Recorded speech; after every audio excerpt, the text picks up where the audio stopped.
pagtitiis sa lupang sinilangan. Ako'y muling magbabalik, o kay tagal din naman ng aking pagkalayo sa kagustuhan kong sa hirap buhay mahango.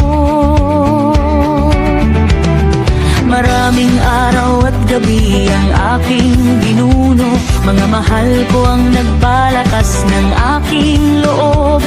Hindi ko napansin ang takbo ng mga oras, ngayon nga ako'y pabalik na sa Pilipinas.